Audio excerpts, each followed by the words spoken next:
Hello everyone, कैसे हो आप सभी। आई होप आप लोग बहुत अच्छे होंगे। तो लेक्चर 16 हमने कवर कर लिया था। आपको बताना चाहता हूँ, जो लोग आरपीएफ कांस्टेबल या आरआरबी एनटीपीसी की तैयारी कर रहे हैं, 2025 में एक अच्छी गवर्नमेंट जॉब हासिल करना चाहते हैं, उनके लिए मैं पूरी मोस्ट इंपॉर्टेंट क्वेश्चंस की पूरी प्लेलिस्ट लेकर आया हूँ, जो कि 5, 6, 7, 8 इवन कि 10, 11 बार भी रिपीटेड क्वेश्चंस गवर्नमेंट एग्जाम्स में पूछे गए हैं।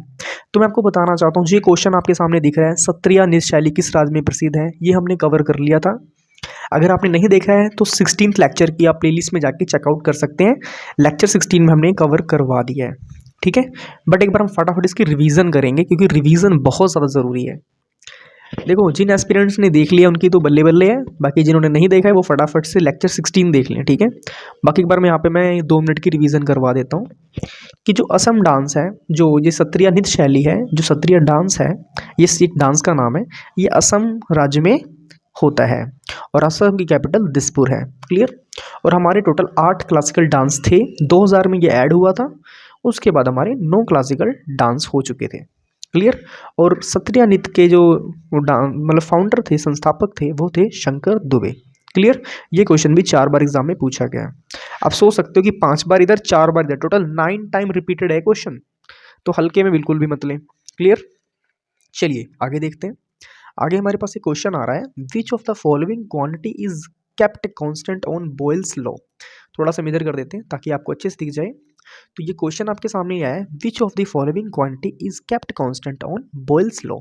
अब इसमें बोला है कि कौन सी क्वांटिटी कांस्टेंट होती है। कांस्टेंट का मतलब होता है कोई जो, फॉर एग्जांपल कोई हमने डिजिट ले ली है वो चेंज ना हो।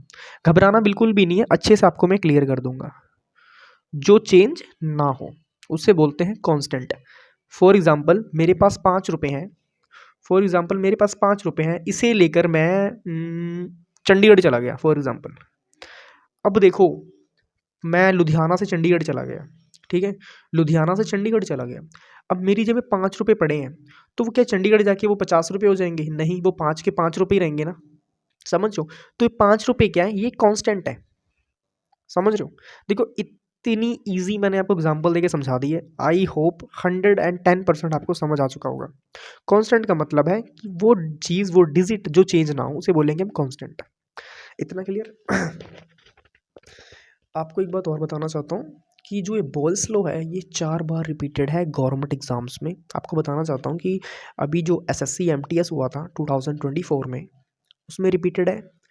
एसएससी सीएचएसएल, इसमें भी रिपीटेड है।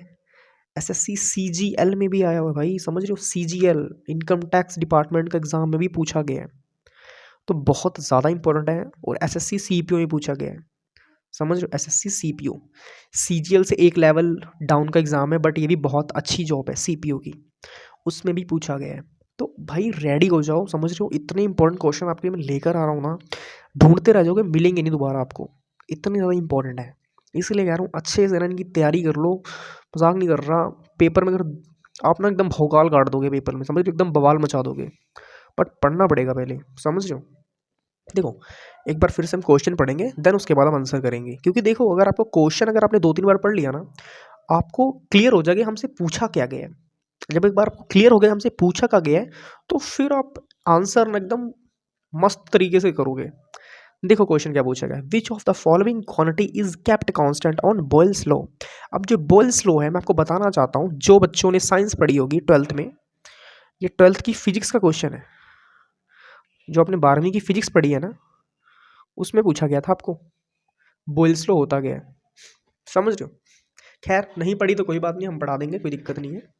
देखो, अपना काम ही है तुम्हें समझाना, ठीक है, तो टेंशन बिल्कुल भी नहीं लेना। अब देखो मेरी बात समझो। अब इसमें देखते हैं होता क्या है।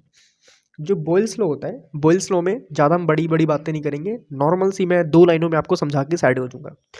जो बॉयल्स लॉ होता है, उसमें क्या होता है, जो टेम्परेचर होता है, जो टेम्परेचर होता है वो क्या होता है, वो कांस्टेंट होता है। समझ रहे हो मेरी बात? जो टेम्परेचर होता है वो क्या होता है, कांस्टेंट होता है। इतनी बात क्लियर होगी सभी को? क्लियर होगी सभी को? Very good. बस इतने आपने याद रखना है कि जो बॉयल्स लॉ है उसमें क्या होता है, उसमें टेम्परेचर कांस्टेंट होता है। अब देखो, बॉयल्स लॉ का फॉर्मूला है ये, पीवी डायरेक्टली प्रोपोर्शनल्स टू टी। अब मैंने यहाँ पे डायरेक्टली प्रोपोर्शनल का साइन नहीं डाला, बट आपको बता रहा हूँ कि ये ऐसा होता है। क्लियर होगी बात सभी को? क्योंकि अगर मैंने साइन डाल दिया ना, फिर मुझे प्रॉपरली इसको एक्सप्लेन करके आपको बताना पड़ेगा, और मैं नहीं चाहता आप मतलब ज़्यादा अंदर इसके घुसो, क्योंकि अगर ज़्यादा अंदर इसके घुस जाओगे ना, फिर मतलब आपको समझना थोड़ा और टफ हो जाएगा। सिंपल सी बात आप ये समझो कि जो बॉयल्स लॉ है उसका जो टेम्परेचर होता है वो कांस्टेंट होता है, बॉयल्स लॉ का टेम्परेचर चेंज नहीं होता। समझ लगी बात सभी को? अब देखो फॉर एग्जांपल बासे बॉयल, और बॉयल मतलब क्या होता है? उबालना। ट्रिक बताता हूँ याद करने का। उबलता पानी कब है? 100 डिग्री सेल्सियस में, है ना? 100 डिग्री सेल्सियस में पानी उबलता है। अब अगर पानी का हम सेल्सियस घटा देंगे, अगर हमने 100 डिग्री से उसका 50 डिग्री कर दिया, क्या पानी उबलेगा? पानी नहीं उबलेगा, है ना? जैसे आप चाय बना रहे हो, फॉर एग्जांपल आप चाय बना रहे हो, चाय कैसे बनाओगे? चाय कैसे बनाओगे? जब पानी उबलेगा उसके ऊपर आप चाय पत्ती डालोगे, फिर चीनी डालोगे। वैसे चीनी वाली चाय पीनी नहीं चाहिए, गुड़ वाली चाय पिया करो भाई, ठीक है? चीनी इज़ अ वाइट पॉइजन, चीनी छोड़ दो भाई, समझ रहे हो? तो फोकस क्या करेंगे, जब पानी 100 डिग्री सेल्सियस में उबलता है, इसकी एक मतलब ये डिसाइड है कि 100 डिग्री सेल्सियस में ही उबलेगा, और 0 डिग्री सेल्सियस में क्या होता है? वो बर्फ़ में जम जाता है, 0 डिग्री सेल्सियस में फ्रीज हो जाता है। तो क्या अगर इनका सेल्सियस आगे पीछे कर देंगे तो क्या पानी जम जाएगा? पानी उबल जाएगा? नहीं होगा भाई। 100 डिग्री सेल्सियस है तो 100 डिग्री सेल्सियस में ही होगा, इसीलिए टेम्परेचर कांस्टेंट है। इतना क्लियर हो गया सभी को? बस इतना ही था इसमें, और कुछ भी नहीं है। अब आपको एक बात और बताना चाहता हूँ कि जो ये पूरी प्लेलिस्ट है, मैंने इसकी पूरी प्लेलिस्ट बनाई हुई है, आप सभी की हेल्प के लिए बताना चाहता हूँ कि अगर आपने नहीं देखी तो आप उसे जाके ज़रूर देख लेना, ज़रूर से विजिट कर लेना। ये क्वेश्चंस आपको एग्ज़ाम में देखने को पक्का मिलेंगे। इतने ज़्यादा इंपॉर्टेंट क्वेश्चन है ये, 4-4 बार 5-5 बार इतनी ज़्यादा रिपीटेड क्वेश्चन आपको मैं करवा रहा हूँ ना, कुछ सोच समझ के करवा रहा हूँ, क्योंकि मुझे पता है आप लोगों के पास इतना टाइम नहीं है पढ़ने का। आप लोग काम भी कर रहे हो, अपना कॉलेज लाइफ भी मतलब कवर कर रहे हो, ठीक है? 36 तरह की आपके दिमाग में और चीज़ें हैं, प्रैक्टिकल असाइनमेंट्स, पीपीटी, प्रेजेंटेशन, ना जाने क्या क्या क्या, ठीक है? मैं हर चीज़ को अच्छे से समझ के इसीलिए आपके सामने एक बेस्ट क्वालिटी कंटेंट लेकर आया हूँ, और 100% 100% गारंटी लेके बोल रहा हूँ, इससे बेस्ट कंटेंट आपको नहीं मिलने वाला है, पूरे यूट्यूब में नहीं मिलने वाला है। इसलिए कह रहा हूँ, जितने क्वेश्चंस मैं जीके करवा रहा हूँ सारे के सारे मतलब अच्छे से प्रिपेयर कर लो, इनकी अच्छे से रिवीजन कर लो, ठीक है? इनके नोट्स बना लो।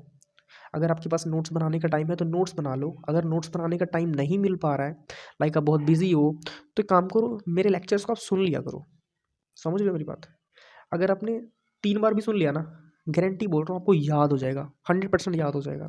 और मेरे क्वेश्चंस, जो मेरे लेक्चर्स होते हैं, सेशंस होते हैं, मेरे वीडियो सेशंस इतने बड़े भी नहीं होते कि यार आप लोग बोर हो जाओ, ठीक है? मैं 10-15 मिनट के अंदर वीडियो ख़त्म कर देता हूँ, समझो? इससे ईजी आपको क्या ही चाहिए। और मैंने इसकी पूरी प्लेलिस्ट बनाई है, ये 17th लेक्चर है। इसके पहले मैंने 16 लेक्चर कवर करवा दी है, प्लेलिस्ट, ठीक है? प्लेलिस्ट का आपको लिंक डिस्क्रिप्शन में मिल जाएगा, प्लेलिस्ट का लिंक आपको डिस्क्रिप्शन में मिल जाएगा, वहाँ से चेकआउट कर लेना, ठीक है? ओके, तो अभी तक टोटल 16 लेक्चर मैं कवर करा चुका हूँ, और आप सभी को बोलना चाहता हूँ कि आप अच्छे से तैयारी करो। भगवान करे आप सभी की अच्छी अच्छी गवर्नमेंट जॉब लगे, अपनी लाइफ में स्टेबल हो, पेरेंट्स का नाम रोशन हो। Till then good bye everybody, take care, मिलते हैं नेक्स्ट वीडियो में। और तब तक आप मेरी जो पिछली वीडियोज़ हैं, लेक्चर 1 से लेकर लेक्चर 17 तक सारे के सारे लेक्चर्स देख लो, आपके लिए बहुत ज़्यादा यूज़फुल होने वाले हैं। चलिए मिलते हैं नेक्स्ट वीडियो में। जय श्री राम, जय बजरंगबली, राधे राधे, जय श्री कृष्णा।